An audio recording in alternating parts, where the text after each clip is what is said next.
C'est seulement en 2017 que, grâce à une médecin généraliste un petit peu plus intuitive et qui savait que les tests n'étaient pas fiables, puisque j'avais fait des tests et qui s'étaient révélés négatifs, des faux négatifs, m'a dit « retournez faire des tests » et en 2017, là, mes tests étaient explosifs. C'était plutôt un soulagement?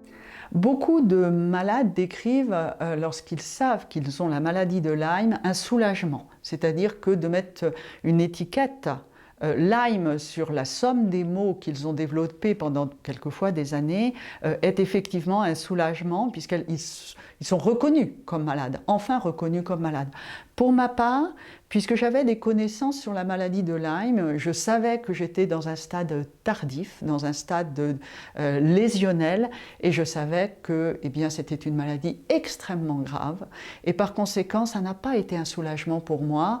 J'ai su que ma vie était grandement en danger. J'étais à un stade 3, un stade dit très évolué. Donc non, ça n'a pas été un soulagement pour moi, hélas. Ça a plutôt été, je dirais, une condamnation.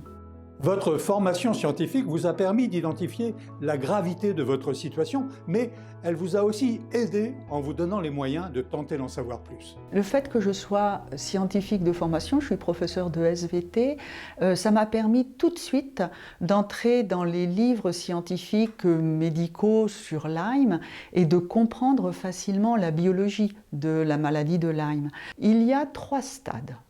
Le stade 1 dit asymptomatique. C'est la phase pendant laquelle on développe l'érythème migrant, c'est-à-dire cette tache rouge qui signe un Lyme. Cependant, seulement 50% des personnes voient ou développent cet érythème migrant. Donc, par conséquent, quand on le développe, on peut considérer que c'est une chance. Si on ne le développe pas, la maladie risque de passer totalement inaperçue. L'érythème migrant apparaît au niveau de la piqûre, mais aussi peut apparaître à un autre endroit. C'est assez déroutant.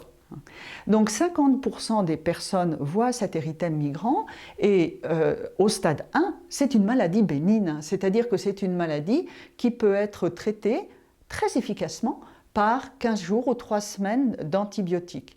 Il n'y aura, de l'avis de certains spécialistes, que 15 à 20% des personnes qui glisseront vers un stade 2. D'où l'importance de la prévention, de faire savoir au grand public les risques et lui conseiller, dès l'apparition d'un érythème itinérant, de faire appel très tôt à la médecine classique, donc aux antibiotiques.